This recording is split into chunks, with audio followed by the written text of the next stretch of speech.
Hello, Hofstra fans, and welcome to our live question and answer session with head men's basketball coach Joe Mihalich. Coach, welcome. How are you? Steven, I'm great. I love your background. I think it's I love it. I think it looks terrific. Thank you. Yours looks good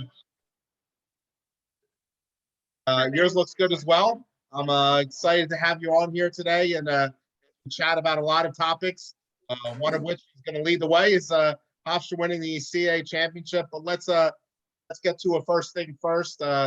Obviously, the nation and the world is going through a terrible situation right now with the coronavirus pandemic. If you could just offer your thoughts and prayers to the world at large and the Hofstra community. Yeah, I think these are some serious times, and it's something that's never happened in our lifetime. Hopefully, never happens again. Without getting corny here, I think it's time we all got to pull together. It's just got to be one of these things where, we kind of have to be all in. We can't be some people some of the time. It's got to be all the people all the time. And, we have to listen to our government leaders. We have to listen to our medical experts and, do the things that they're insisting that we do and keep our distance, and you wash your hands when you come in from outside and, all these things. And if we do, if we do these things, I think, we can overcome this crisis. I just kind of listen, it's the greatest country in the world. And we all have to be positive with all the doom and gloom out there. We got to be positive. And my feeling is this is a great opportunity for somebody to emerge as a leader. And I don't know who that's going to be. It might be a government official, it might be a medical, it might be a doctor, it might be a nurse. But, I'm looking forward to somebody, doing something special and becoming a hero. Coach, well said. We all need to help flatten the curve, as our experts have said. So let's get into it. We have a lot to chat about. If Hofstra fans, if you have questions, feel free to send them in the chat window on the YouTube page, and we'll get to your questions throughout. And we have some questions planned for Coach. And Coach, we'll start with the CAA tournament. Your team, kind of like a workmanlike effort in those quarterfinal and semifinal games, wins over Drexel and Delaware. You kind of pulled away in both games in similar fashion. What did you like from your team in those two games, and what didn't you like from your team in those two games as you prepared to advance in the tournament? Yeah, not much we didn't like. I'd have to, well, you never like everything, but I thought in general, Stephen, the three games that we played down there, our defense was just terrific. I mean, I think, give or take a half a point, I think we gave up 54 points a game over those three games, something like that. It was a low number, and that's a credit to our guys and the style of defense that we played. And, we became very good with that defense.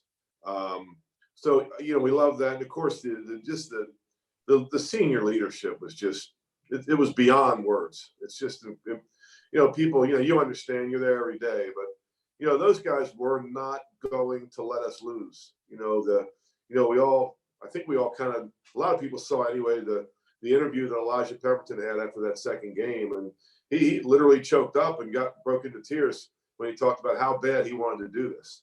And of course, DeJour was right there with him. And, great leaders get other people to be who they want them to be. And that's what DeJour and Elijah did. They got everybody else to be who they wanted them to be.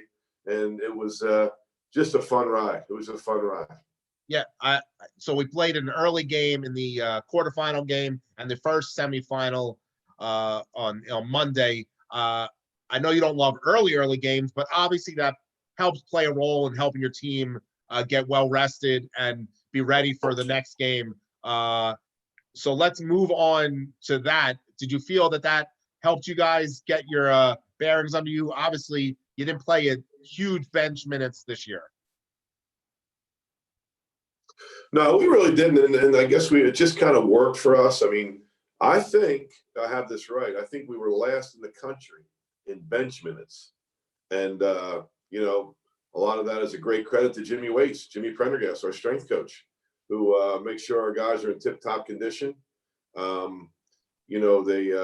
you know, they it was and you know, not to sound defensive, but it's awful hard to take Deshaun Bowie out of the game, and Elijah Pemberton out of the game, and Isaac Conti out of the game, let alone Tariq and Jalen. So the team was so good, and they played a lot of minutes, and you know, it was something that just kind of worked for us. So we'll get into Tuesday of Championship Tuesday moment. Let's throw a couple questions from the fans here at you. You can answer this one, Coach. If there was an NCAA tournament, was there going to be a selection show party at the MAC on Sunday? There would have been a big party at the MAC, and everybody that's watching and their closest 1,000 friends, we would have wanted them all to be there. You know, listen, you know, our guys did not get to do a lot of the things that they deserved to do, that they earned. You know, they didn't get to see that selection show. They didn't get to, you know, Stephen, if you do the math, we only got to enjoy that for 43 hours. 43 hours we were able to enjoy the fact that we were going to the NCAA tournament, let alone the 2 weeks that you should enjoy it. And Selection Sunday was one of those things we didn't get to, we kind of got robbed of, deprived of, if more, maybe politically more correct, the deprived word. But that would have been a great party. It's something that I'm not gonna lie to you, every year I dream about it. Selection Sunday, everybody at the MAC, the big video boards up there, and we wait to hear our name call out and see it called out, and everybody going crazy. So yes, there would have been a party, and it would have been people smiling ear to ear that were there. So let's get to Championship Tuesday. As a coach, I know there's only 24 hours in a day. How long does that day feel like you in the build up from when you wake up, or if you haven't even slept on Monday night as you're preparing for Northeastern? How long does that day feel like to a coach and a coaching staff as you prepare for, you know, what for many people is the biggest moment of your career? Yeah. Listen, we've been lucky enough to have been through it before. 3 times in 5 years is pretty special to have gone through the day like you're talking about. And you know, I'm happy to talk about just that day in general, just how it works for everybody. And so just going, well, we'll start at the beginning, obviously. You know, the team eats probably about 11 o'clock. We ate breakfast. The game was at 7. Breakfast at 11, pre-game meal at 3, game at 7, 4 hours. The coaches, we're all, you know, all of us are up, you know, wringing our hands and biting our fingernails and watching that last little bit of tape. But we're probably getting together about 9:30 or 10 to just plan what we're going to do with our walkthrough. Now, on most game days, we will go to the arena and have a walkthrough, kind of just a last minute X and O thing, and walk through some of the things that, in this case, it was Northeastern would do, walk through some of the things that we would do, just to kind of a last little tutorial before the final exam. But, you know, as you know, Stephen, it was a tedious drive to the arena from where we stayed. So we chose to do our walkthrough in one of the ballrooms at the hotel. So our elite managerial staff, our elite staff grabs the tape, draws it on the floor on the rugs. We're putting a court on the rugs and a 3-point line on the rugs, and we're walking through our stuff. So, you know, coaches are together 9:30 or 10. We're planning our walkthrough. Players come and eat 11 o'clock to, you know, 11:20. They don't take a long time. I'm not sure they even taste that food. They eat it so fast. But, you know, 11:20, 11:25, and then we go right over to the ballroom and walk through. Usually takes about an hour to walk through the things that we're going to do, that Northeastern would do, that our opponent would do. And then we shush them back to their rooms and tell them to stay off their feet and not to get in the sauna and not to go for a long walk. Just get off your feet, relax, and pre-game meal at 3. And then we like to be in the locker room about 90 minutes before the tip-off. So I guess we left with the traffic down there. It was a little anxious. Coach, we get terrible traffic. I don't know if we hit terrible traffic, and then we found out that Northeastern even got there after us. I saw both. We weren't there till about, I would say it was 5:45, 5:50 almost, right? I kept looking at my watch. I know that. I mean, it was because it's about it with no traffic. It's like a 15-minute ride. Yeah. And it might have taken 35 or 40 minutes to get there. So, but thankfully Northeastern had the same problem. So, you know, the bus left, I forget what it was, 7 o'clock. We probably left at 5:15. So we left at 5:15, got there, and then and that's when it starts to really feel long, Stephen, for me, because I'll be with whatever coach did the scout. In this case, it was Mike Farley. We'll be in the locker room. We'll put our stuff on the grease board, the matchups, what we're going to do on offense and defense. And but once that gets done, it's probably about an hour before the tip off, and that's 60 minutes for me. I feel like I watch every second tick off the clock. It is a long, long, long hour. That's the hour that seems really long. So that hour goes by. We're now at 7 o'clock. The championship game tips off. National television, CBS Sports Network, great crew working the game, great arena. As we've had a little habit this season, we get off to a little slow start, Coach, right? I think it was 10-3. You call a timeout, and maybe they hit a free throw after that to eventually take an 11-3 lead. What were your thoughts as you got off to the slow start? Actually, let me start there. Moments before tip-off, what's going through your minds? Oh, geez. Listen, I'm not going to lie to you. Like, the stomach is churning, and you know you're not going to get physically sick, but it's been a, it's all you play for. And listen, we're in a one bid league.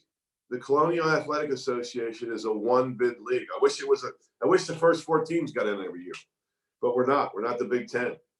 And so everything's on the line. You got 40 minutes to get it done. And it's so hard to get to that championship game. It's so hard to get there. And we've gotten there 3 times in 5 years, as I mentioned earlier.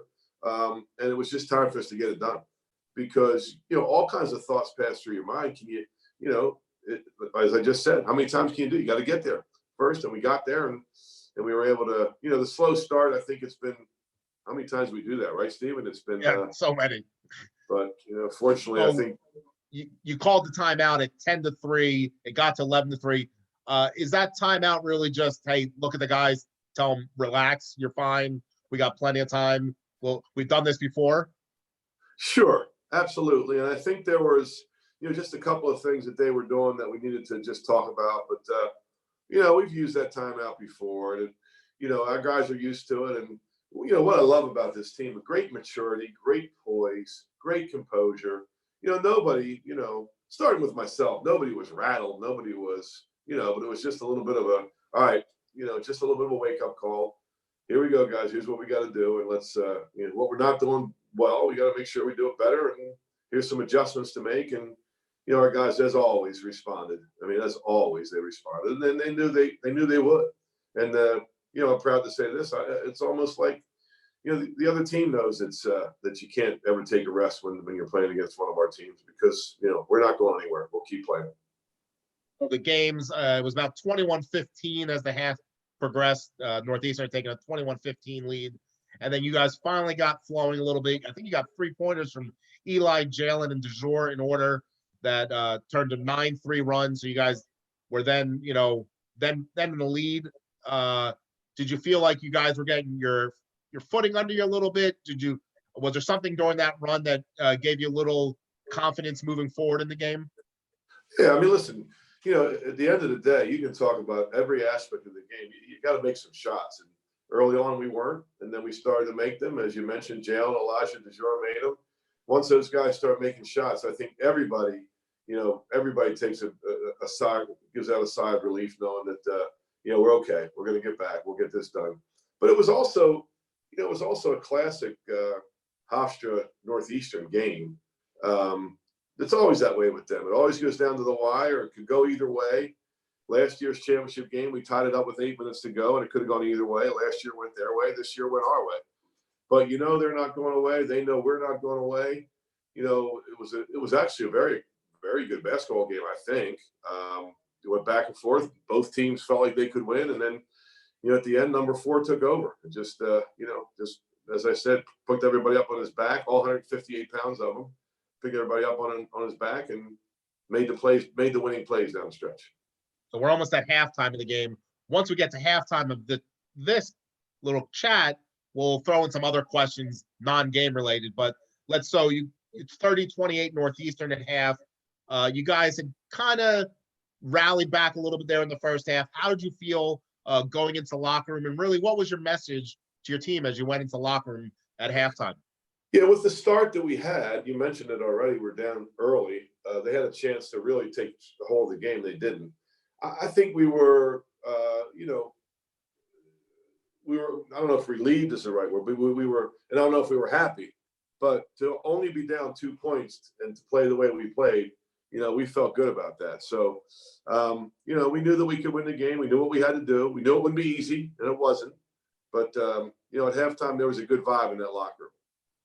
Okay, so let's get in some of the fan questions we got coming in. And again, if you have questions for Coach, send them in on the chat window in the YouTube page, and we'll try to get to most of them.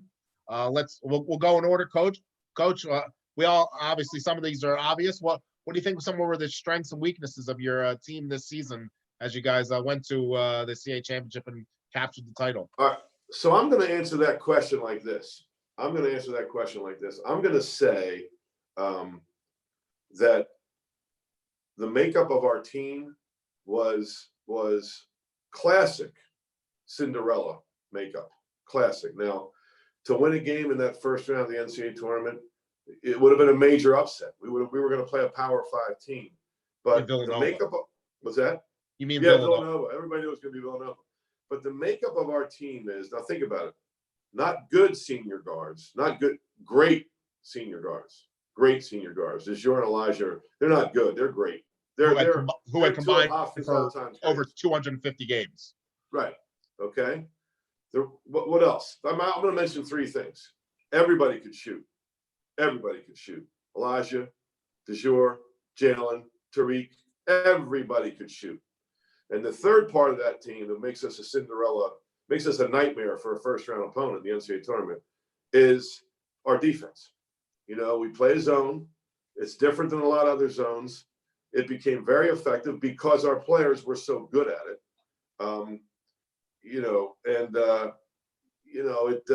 It's the recipe for disaster for a first-round team who, is not going to take us as seriously as they should. That's the kind of team that wins a game in the NCAA tournament. So, those were our strengths.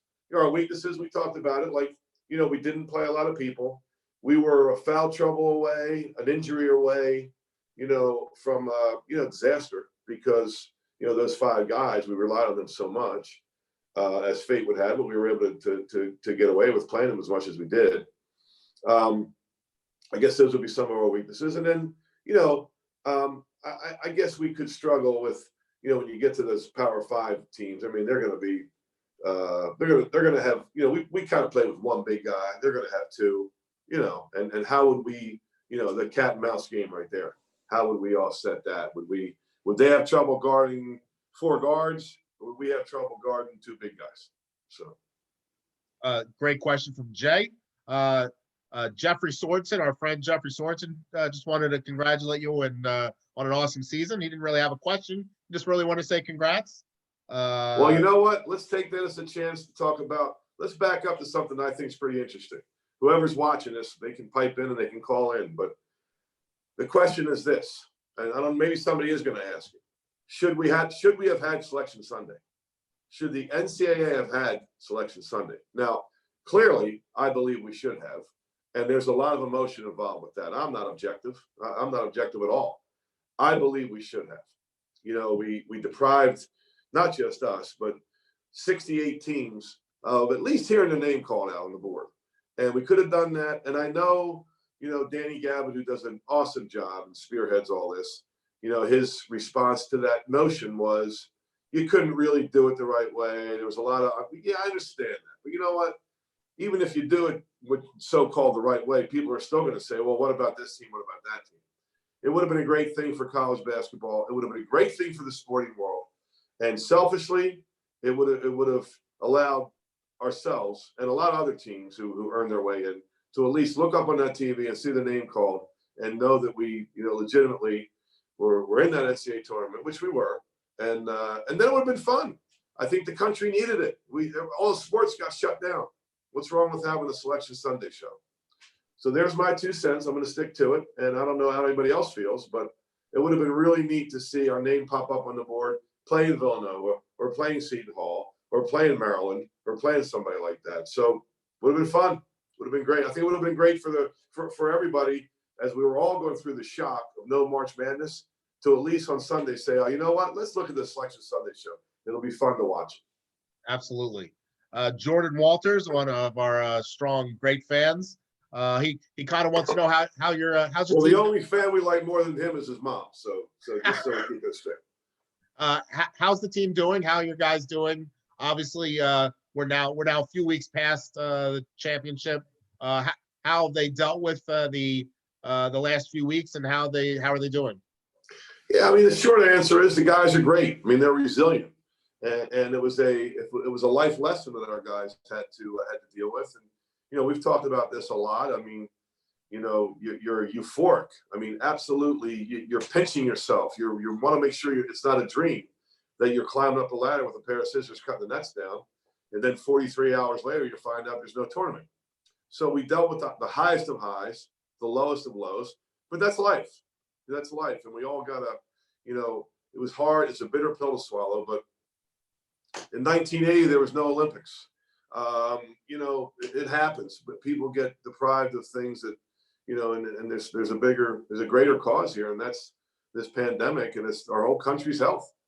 And you know, looking back on it, there was a lot of disappointment, but it would have been a huge mistake to put so many more people in harm's way to have basketball games and obviously NBA games and sporting events where people could have been exposed and, you know, could have picked up this terrible thing and put their life in danger. So we had to learn that. And as I said to our guys, like, it's okay to be disappointed. Go ahead and be disappointed. But here's what we're going to take from us. Here's what we're going to take with us. We won a championship. No one can ever take that away from us. No, we were the champions of our league. We got the NCAA tournament bid. We'll go down the record books as the 2020 CAA champs. The last game that we played, whether you're a senior or, you know, just for this season, we cut down the nets. We were happy. We won. I mean, usually it's only one team smiles. I mean, if you play the whole tournament out, everybody ends with a loss. Just the team that wins it all. So, you know, we can feel like the champions. We ended the season. We ended, DeJour, Elijah, and Connor ended their careers as champions. And we're never going to forget those moments. We'll have them and cherish them for the rest of our lives. Well, Coach, our next question, you might be familiar with this person a little bit. His name is Joe Mihalich. It's not from you. It's from your son, Joe. It'll be an Ivy League. It'll be a smart question. It'll be an Ivy League question. Well, you can actually answer with his employer if you wanted, since we did scrimmage them. I'm taking part of his question, not his full question.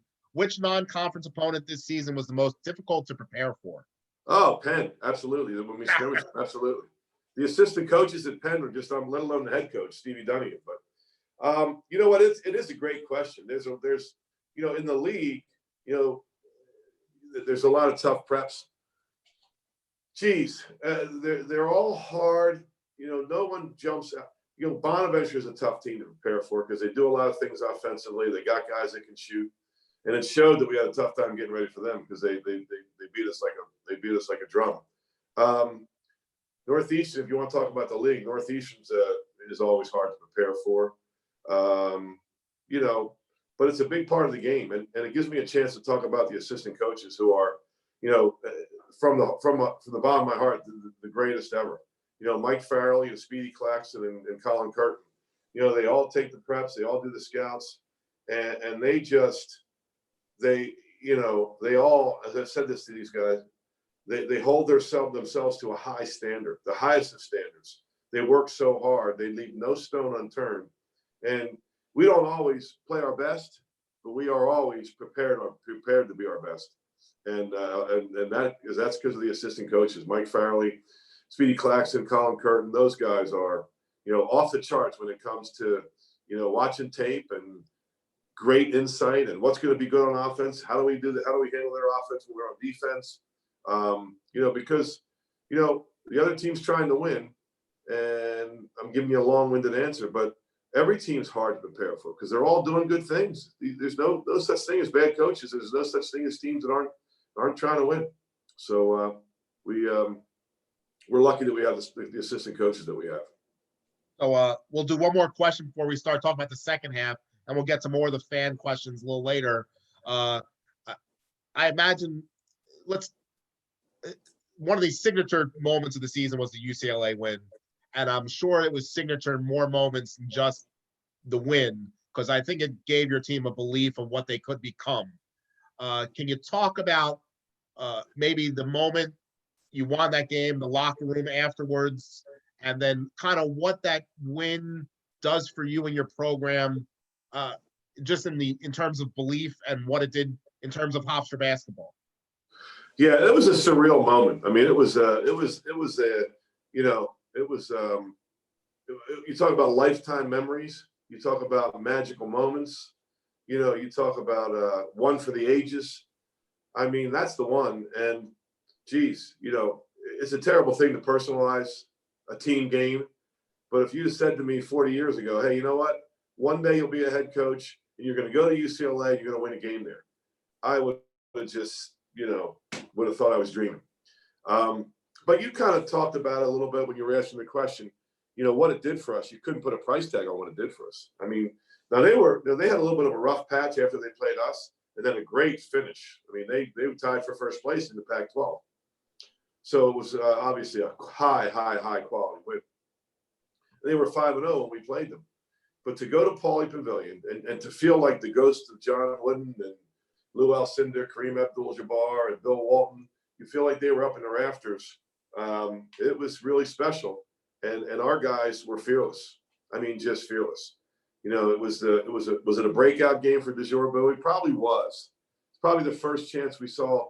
You know, looking back on it, he was the player of the year in our conference. And listen, the guy that won it was terrific. It's not personal. He's going to be in the NBA. He's unbelievable. But DeJour Bowie was the player of the year in our conference. His team won the championship, regular season and the tournament, and he was the reason, one of the biggest reasons why. But you know, it was a breakout game for him. It was a game where he was able to say, "Wait a minute, you know, Justin Wright Foreman is an NBA player. We're going to miss him, and we always miss him, and he's part of our family, and he's with us every time we go out on the floor, just like the other former players." But it was a chance for everybody to realize, you know what, Justin's gone, but there's nothing wrong with DeJour Bowie and Jalen Ray, who also had an unbelievable game. I think DeJour had 29, Jalen had 27, right, in that game? Yep. Elijah had a great game. Isaac made big plays. Tariq made big threes. It was, you know, again, one for the ages to win that game out there. And something you'll just never forget, you know, when we're all, you know, older and grayer. But when those guys get old and gray, I mean, man, they're going to just, the locker room was, you know, it was, I don't know if it was better than the championship game, but man, it was right up there. It was just so great to see everybody so happy. It was such an incredible, you know, that hour after the game was just, it was numbing. It was so happy. So let's try to get into the second half. We got tons of questions coming in, so I kind of want to move through with this, and we'll get to the important stuff. But let's start. I got all night. All night. So do I. I got another club soda in the refrigerator, so I'm good. So the second half starts. You quickly go down 5, but you answer with 8 straight points. The last, I believe it was DeJour, Tariq. The last of which was that, which might end up being the most important play of the championship game. It might be the most remembered play of the championship game. The DeJour steal, passes it to Tariq, back to DeJour behind the back, and the dunk. Do you kind of view that as the play of the tournament? And what were your thoughts when that did you feel like a little momentum shift there? Yeah, listen, you described it really well. It was a great play.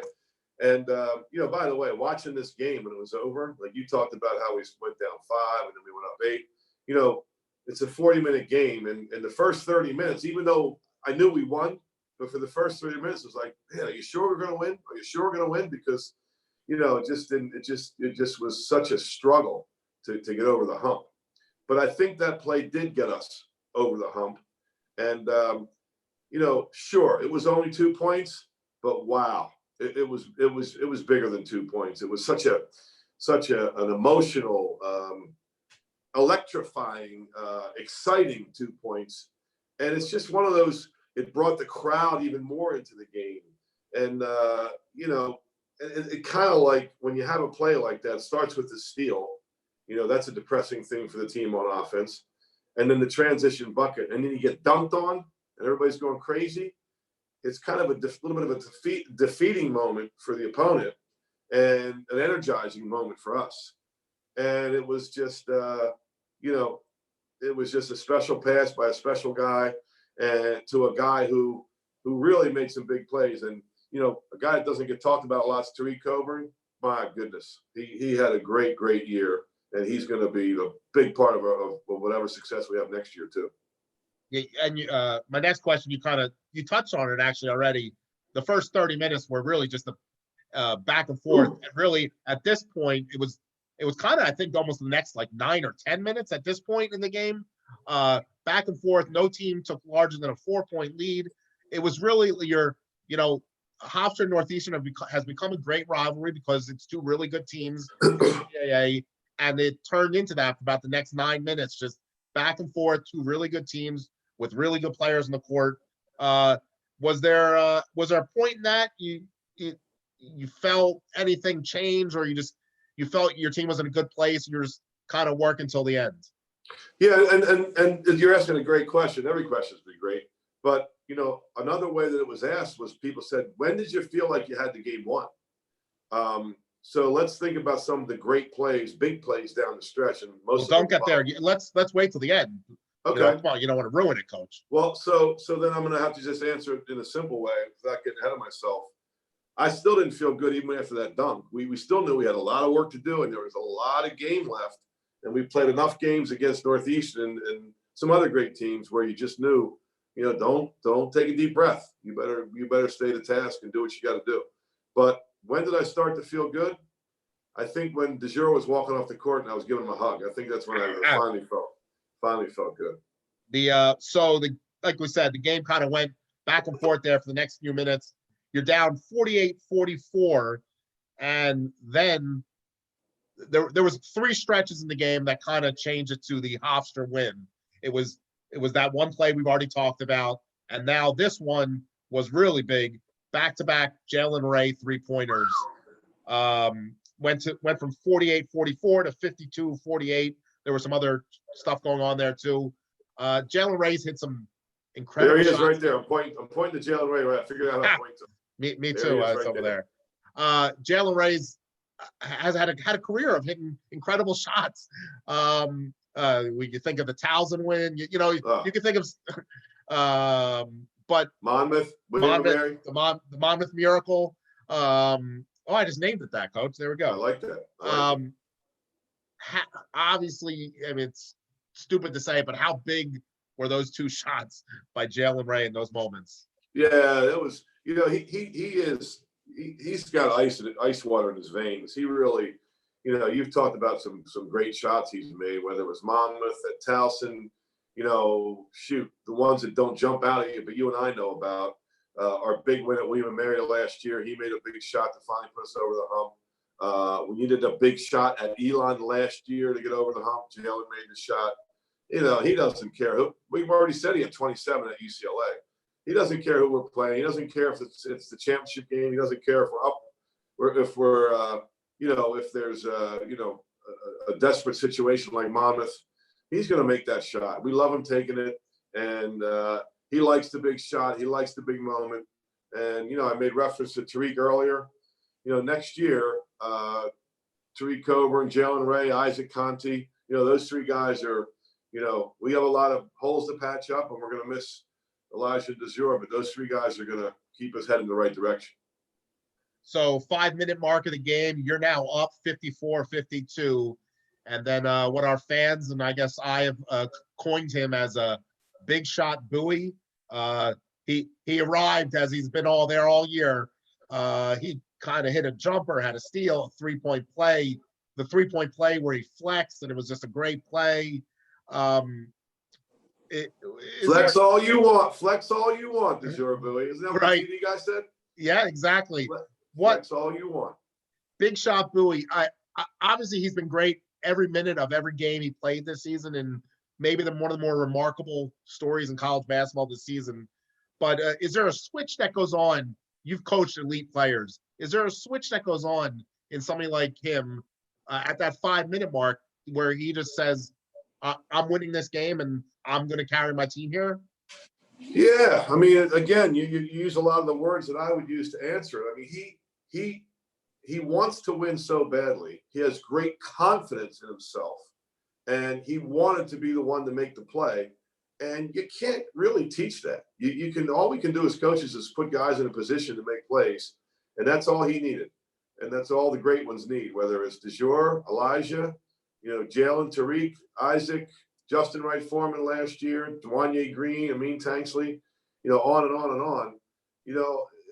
Put these guys in a position to make plays and let them make them, because they're talented, they're confident, and they want to be there. Like DeJour wanted to be the one, and not that, hey, listen, we all know this. We all know this.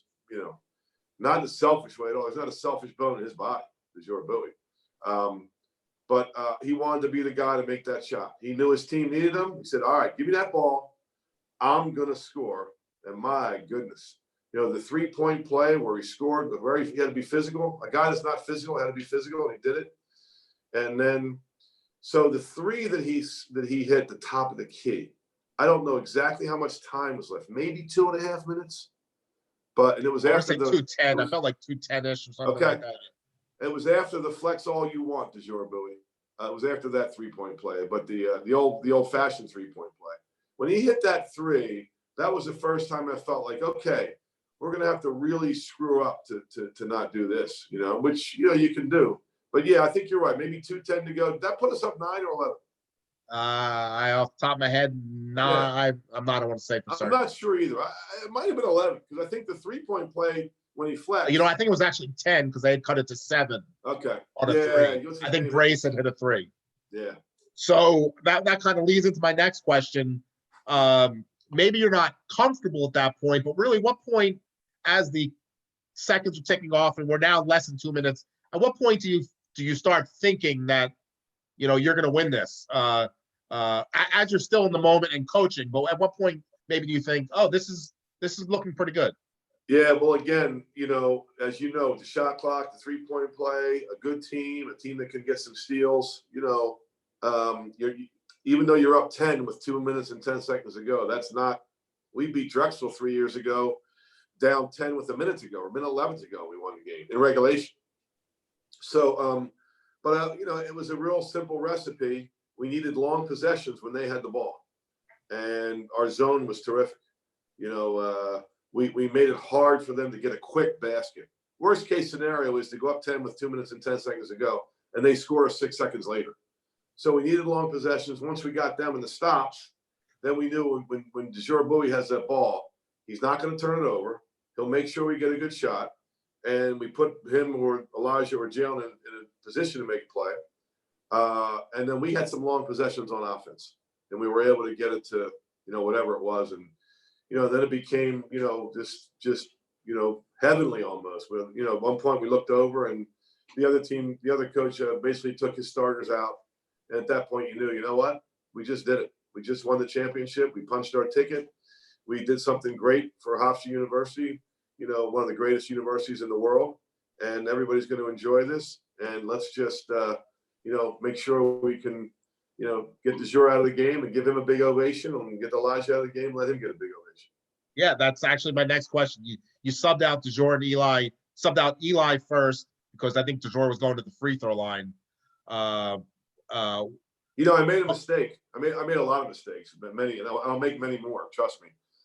But I made a mistake. I forgot to put Connor in for one of those two guys. I should have put Connor in there to let him kind of get the senior, the reverse, recognition at the end of the game, where he gets to go on the court for 30 or 40 seconds just because of, how special he was. But so I made, again, one of many, many, many mistakes that I made, but I should have done that. But I'm sorry, I interrupted you. That's quite all right. So you embrace both of those players as you sub them out. Do you, if you'd like to share, do you remember what you said to them as you hugged, or was it simply a hug?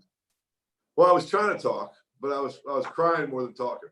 So, and it kind of gets to me right now too. But you know, I mean, they're just, I mean, those guys are, you know, I just, you know, you thank them as much as you can. You tell them they did it. You tell them that that the dreams come true. You tell them that you love them, and all those things aren't. There's not a phony word in there. It's all from the heart.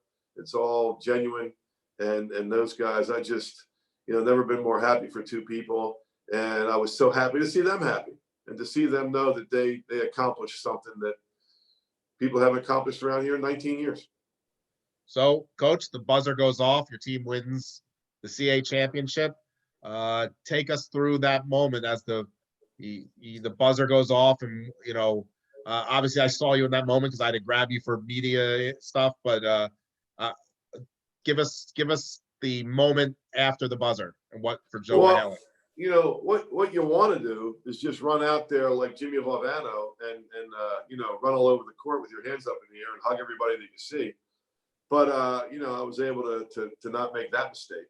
And then I had a great respect for Billy Cohen, the coach at Northeastern, and those kids, that team, that program. You know, you got to do the right thing and get down there and congratulate them and console them and all that stuff. So we did all that, and then yeah, you're right. Then it was like just happiness for 60 minutes. You know, the first thing I wanted to make sure I grabbed my wife Mary because she's been on this magic carpet ride. That's what she calls it. She's been on this magic carpet ride with me for all these years. So I want to make sure I grabbed her and so that I could enjoy it with her and the team. And you had obviously a bunch of family there as well. Oh yeah, it was. You know, I think if the Mihalich family and Mary's maiden name is King, if the Mihalich and King family know there's free tickets involved, they'll come to the game. So they were there. It was great to, you know, again, personalizing. It was special to me to do it, but to have so many family members there was, you know, obviously near and dear to my heart. And Coach, we'll get to some more questions about you, but like for me, it's been 19 years since I was involved in winning a championship of that nature. The post game is lengthy. I mean, you are celebrating, you are cutting down nets, you are doing a staging ceremony for trophies, and then you're doing a post game press conference. I mean, we had to be in that arena till 11 o'clock at night, if not later. And in that whole moment, you're, and then you also went in the locker room and spoke to your team privately for a few minutes. What are those hours like? And is it surreal? What's the feeling like there? Oh yeah, I mean it's listen, I've been lucky enough to go through that before, but it's why you work so hard. It's why you lift weights, run up and down the stadium steps, practice hours upon hours upon hours, put in the extra time in the practice facility getting shots up, watch videotape. You know, it's why you do that to have that feeling for those 2 hours. And man, it was. We were there a long time, but you know how time plays tricks on you. We were there a long time, but it went fast. It went fast because it was such a happy time. So now you've won the championship, and we'll get back to more of the fan questions. Okay, let's start with this one. Why was your starting five so efficient this year? Why were they so good? Yeah, you know, they really was a great word. They really were efficient. You know, I think it speaks to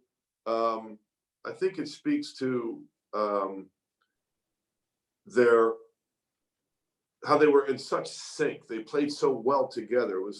It was like a symphony. And I know I'm getting that's corny too, but you know, they knew each other's moves. I mean, Tariq knew when DeJour was going to throw him the ball. Isaac knew when he was going to get that rebound. I mean, Jalen and Elijah, it's just they knew when to move when the other team passed the ball and where to move. And they just played so well together. No one, it doesn't matter. They didn't care who scored. They really didn't care who scored. Nobody cared who got the credit. You know, the old John Wooden saying, it's amazing how much can be accomplished when no one cares who gets the credit. You know, they were efficient because they didn't care. They just took what the game gave them. You know, one night it was Tariq making a bunch of shots. The next night it was Isaac having a double-double. DeJour had so many moments, Elijah so many moments, Jalen so many moments. You know, it was it was just special that those guys played so well together. I think that's what made them efficient. Before we get to the next question, just we're getting some questions about the recruiting and aspects for next year. Just want to let fans know it is the NCAA with the pandemic going on. This is currently a dead period, so Coach is unable to discuss any of the recruiting right now, or any news happening about the program. Just want to let that out there. I'm not ignoring the questions, but that's kind of the situation we're in. So, Coach, let's get back. Yep. Go ahead. Oh, I'm sorry. Let's get back to the questions. Give us a comparison. How does this team compare to some of the other great programs you coached both at Hofstra and at Niagara, and even when you were an assistant at LaSalle in your career? Well, with the exception of one team that when I was an assistant at LaSalle, it was a 1989-90 team that went 30-1. With the exception of that team, this team's as good as any team that I was around. And at the same time, as good as this team was, it won a championship. If you had a computer game and pitted this year's team against last year's team, it'd be a coin toss. Last year's team was so good. Wanye Green's senior year, 2016. Again, if you could throw all this stuff into a computer and have this year's team play against Wanye Green's team, who knows who would have won. So it was a great team. It was a special team. But there's a lot of great teams, and I've just been lucky to be with them. And it was 19 years to break it here to get to the NCAA tournament. That's long enough. But the first time we went to the NCAA tournament at Niagara was 35 years that they hadn't been to the NCAA tournament. So the people that think that 19 was long, and now that's over, by the way. The 19's over. We got that. We checked that box off. But 35 is a lot longer. Coach, our friend and longtime Hofstra fan, Gary Moore, has a question for you. What the loss to Delaware, did you feel that was a turning point in your season? Did something change there after the fact? Was there something you did with your team after that game that you felt kind of refocused or changed your team? Just in general, and people want to know why this team was so good. This team was so good, and this team was special because when we had a bad loss, they responded. They learned from it. They owned it. They dealt with it. We were terrible against Delaware at home, and every one of our guys, knew it, accepted it, and made the commitment not to be that way again. So whenever we had a loss, our guys responded the way. When I was with Morgan Wooten at DeMatha, he used to always say, boy, I'll tell you what, the really good teams, you don't want to play them after a loss. And that's what we were this year. We were a really good team. So when we had that loss, you don't want to play us after a loss because we're gonna be ready to go. Coach, we'll touch on this because it's recent news from the NCAA. We're getting this question from Gina. Are the seniors returning next year? The NCAA announcement was in regards to spring sports student athletes that they will be getting their year back, and that means the winter sports student athletes will not be. If you care to touch on that at all.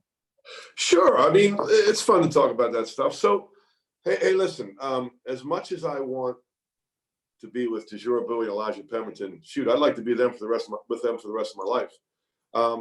I could see the NCAA coming to the conclusion that the winter sport athletes should not get another year. Now, I can't really delve too much into some of the other sports, whether it be wrestling or track and cross country. I know we have a couple special athletes in both of those sports, and they got deprived of a special opportunity, just like DeJour and Elijah did, and the rest of the team. But I can see how they concluded that a guy like DeJour and Elijah, they did play 34 games, so for them to get another year, I could see where they could see that wasn't the road to go. Now the spring sport people, it's funny. I heard an interesting spin on this today from the associate commissioner of a Power 5 conference, and he listen. I'm ecstatic that the spring sports are getting another year, but his argument was he's glad too, but there's a lot of other people that aren't getting to do things, and there's nothing we can do about it. Every student at Hofstra, are they going to get a chance to walk across that stage? Are they going to be deprived of their their graduation day. And I hope not, but and there's nothing we can do about those people. We can't give them another year. So, I'm just glad it worked out. I was nervous about it for a while because some people think that way, but I'm really glad for the spring sports people, teams, coaches, that they're going to get those seniors back. And I know it's going to be a little more challenging for Rick Cole to figure it out. But I'll tell you what, he can figure anything out, that guy. I mean, Rick Cole, such a great leader. He can figure anything out. I'm sure he'll figure that out too. So, Coach, we'll get back to the week of the championship and the cancellation of everything. That happened on Thursday. Thursday at 4:15. I was going to say Thursday. It was actually 4:16. What the exact time? So as I help you in a lot of areas with the media and stuff, what was the next 24 to 36 hours for you? I mean, I think I counted a couple days ago. I think you did 32 interviews over the next, probably with the same 15 questions. What's obviously there's sadness involved. There's also happiness involved. You're telling a happy story in some aspects, but what was that 24 to 36 hours like for you? Well, listen, there was a lot of emotion, and at the same time, I think we have to be responsible. It was a chance for me to, represent the Hofstra basketball program and Hofstra University and show that we understand, and we're going to put things in perspective, and we're going to be, everyone at Hofstra University, from from President Rabinowitz on down, that we're going to be socially responsible. We're going to care about our community and the world, and do what we have to do. And we're going to understand why we have to make sacrifices and not get to do some things, and deal with it, because we're in the education business, and life's not always fair. And so sometimes you have to learn that life's not fair, and you got to deal with it. How this question's for a few different fans. Rick asked this as well, not Rick Cole, Rick, a fan. How does a championship like this and a season like this help your program in 3 areas, or hurt? You can answer this question how you want. Media interest, recruiting, and scheduling. Okay, so it really helps with recruiting, because we've got some commitments that we're not allowed to talk about, and we signed a couple guys early. But it really helps with recruiting, because they see it in a national way. They see that this is a great program, great school, fun way to play, winning program, all those things. So it really helps with recruiting. It helps with the media, because, it's, hey, listen, this year we were the best team in the New York City area, the greatest city in the world, and we were the best team. And it gave, the media a chance to it gave us a chance through the media to tell our story and to make Hofstra proud. It doesn't help with scheduling. I knew that was coming. Winning, whenever you win, it doesn't help with scheduling, because, we're having a heck of a time. We still need a few games. And whenever you call somebody to play, they say, no, we're not. You just beat UCLA at UCLA. We're not going to play you. We don't want to play you. So, it's the, I don't mean to whine and cry, but it's part of the job. It's the hardest. Scheduling is the hardest part of the job, not the most important. Recruiting is more important. Your X's and O's, your player development, your practices, your games. Of course, they're more important, but they're not harder, because there's only so many teams, there's only so many dates, and nobody wants to come to your arena.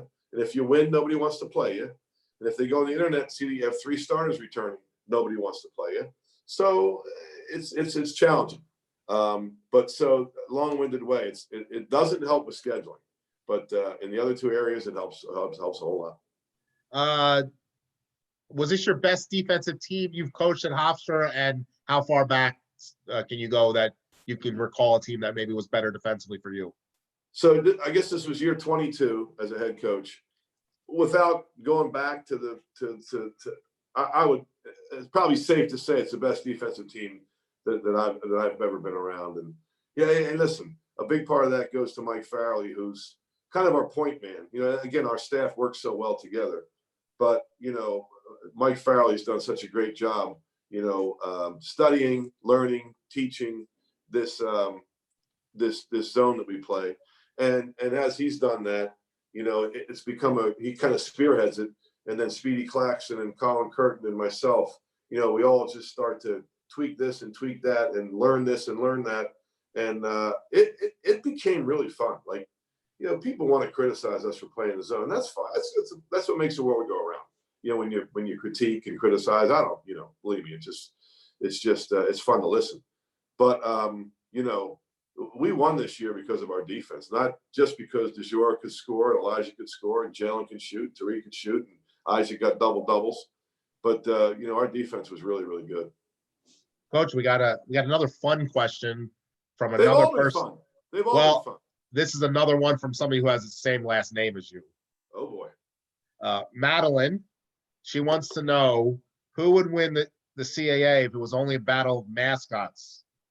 Wow. Okay. Well, it's not only a fun question, but that's the easiest question to answer, because we would win. We have the best mascot, both of them. Willie would win. I mean, it's not even close. And we're a pack of lions. Like, pack of lions can beat anybody. We're a pack of lions, and we're a pack of hungry lions, and we really do have the best mascot. Not even close. Not even close. I had to think long and hard about what the other mascots are, but I know we got the best. What's a blue hen? You can't have a blue hen, right? No. There's no such thing. No. But you can have a lion. You can have a lion, right? Exactly. Okay. She says hi to her favorite father-in-laws. So let me a couple more questions before we end up. This has been a great hour, Coach. Thank you so much for your time. Listen, I'm good. I'm good to go. My Coach, son Joey texted me, and we talked about that magic moment. He took it to an Ivy League level with the phrase "magnum opus." It was that's the way that night was for DeJour Bowie, for all of us. So yes, exactly. Don't ask me to break it down. Don't ask me to break it down. But I figured I'd throw a couple big time SAT words out there. Can you talk for a second about your seniors, your three seniors, Connor, Eli, and DeJour, and kind of what they meant to your program over the 4 and 5 in DeJour's case? Well, I'll tell you what, we man, like I get emotional every year, when it's senior night, when the seniors walk out there with their folks, and your mind just starts to race, and you're thinking about so many things. You're thinking about the first game, the last game, just whatever, the good times, the bad times. But, if you want to be successful in life, I think you surround yourself with good people. And those three guys are as good as it gets. They love the game. They are unbelievable teammates. They care more about the team than themselves. They were wonderful citizens off the floor. They did a great job academically. I'll go back 7 years when I was fortunate enough for Stuart Rabinowitz to hire me, and he basically said, I'm just going to paraphrase it: "We want you to win, but we want you to do it the right way," which was the way I'd want it to be. In other words, get good people, make sure they're doing the right things. The timing on this is kind of funny, because I don't know how many people watched that HBO thing the other night, The Scheme, that talked about the FBI stuff. We'll never be that way. We will never be that way. All the people that were on that, we'll never be like that. We're gonna get great kids, and we're gonna coach our brains out, and we're gonna, demand that they be, do things the right way. But nobody does it like those three: DeJour Bowie, Elijah Pemberton, Connor Klementovich. Just incredible people, great players. I mean, Elijah and DeJour, I mean, they're better than me, Stephen. They are all-time greats. And maybe even, I'll be the first to say it publicly, DeJour may have even gotten himself into the retire the number conversation. I mean, it's just and Eli, with a couple more games, he had his sights set on Mr. Claxton. Well, I hate to even bring it up, but you know it. You know the numbers. So Elijah scored 1,982 points in his career. So we get to play that game in the NCAA tournament, and he has a great game like he always has, and he gets 18 points. He gets over that magical 2,000, and I think Speedy ended up at 2015, right?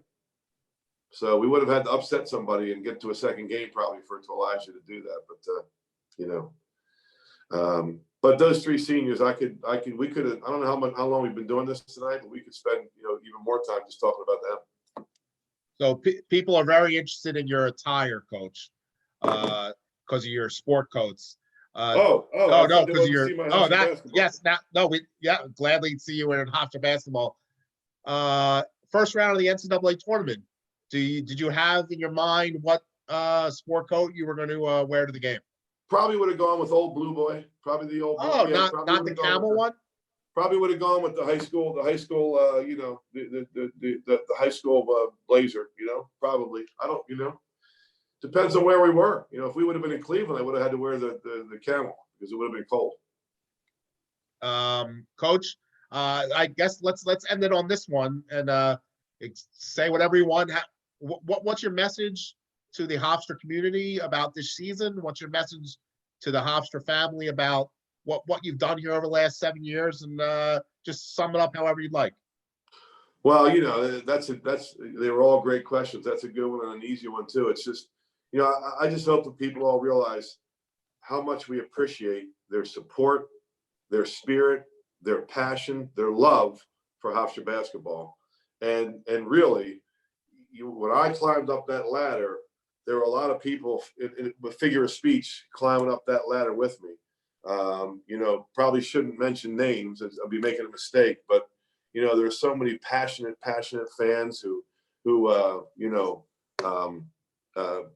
we're dying for this, and we've been close. And what I'm most proud of is that we're playing now for championships. That's what we're doing, and that's the goal. 7 years ago, when I go back to that, I made reference to it. I know what my charges were from President Rabinowitz, and that was to do it and to win the right way. But my battle cry to him was, we can't promise you anything, but we can promise you this: we're going to compete for championships. And Hofstra is a meaningful basketball program now, and back to being a meaningful basketball program after what Jay Wright did and put us on the map, and Speedy Claxton. But and we'll go back to Kenny Rude and Richie Laurel and all that they did. We play for the people who played before us, and so they're a big part of it. But we did it for them. We did it for the fans, and you could feel that doing it together. It was fun to share it. It was fun to share it with all the passionate people that love Hofstra basketball. Let me add on to that, just to touch on it. I don't mean to make you upset or anything, Coach. Last week was the 2-year anniversary of Zeke Upshaw's passing, and we shared on social media a very poignant moment that you had after the final game of his season with Hofstra, and Zeke became a really part of the renaissance of Hofstra basketball and what he meant for this program and helping change the culture.